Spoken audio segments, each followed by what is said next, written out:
Some people call it Passion Week, some people call it Holy Week, and it is a hugely important week in the calendar of the church. What is it? I'm going to tell you right here, right now.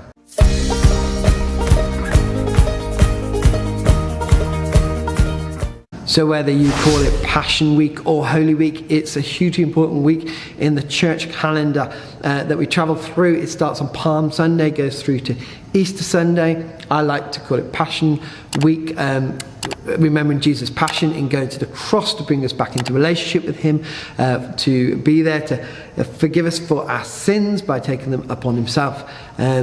Some people call it Holy Week, and that's, you can imagine that like more reverent holiness and that quiet reflectiveness.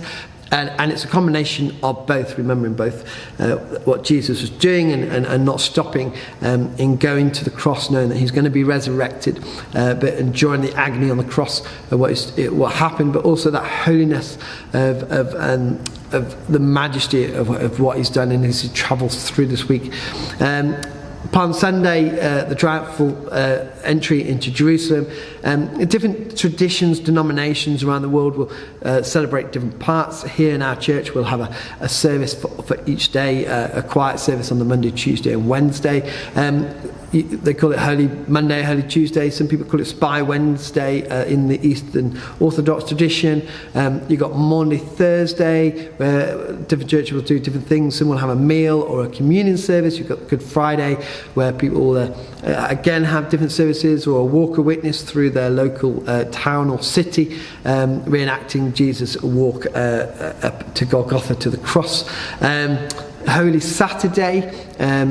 Here we have a service in the evening, a vigil. Again, different traditions, traditions and denominations will do different services, and then you get to Easter Sunday in this big celebration of the resurrection. Now we celebrate Easter Sunday basically every Sunday anyway, but this is one that you really can't concentrate on.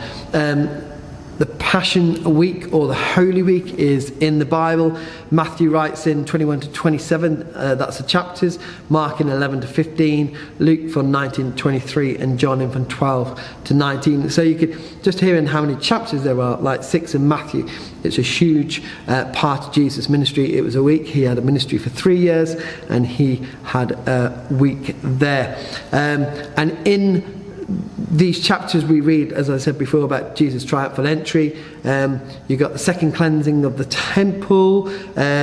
He disputes the religious leaders of the time. The Pharisees disputes who he is and his authority. You've got something called the Olivet Discourse, the Mount of Olives, where he gives a talk about the end times. You've got the Last Supper, you've got the Garden of Gethsemane, you've got Judas' betrayal, you've got his trials, you've got his execution and resurrection. There's loads of stuff going on in this last week. This is why it's such an important week, as we recognise all those things going on. And it's truly a holy week, and it's truly a passionate week when we remember exactly Jesus living this and going through this for us to bring us back into relationship with him.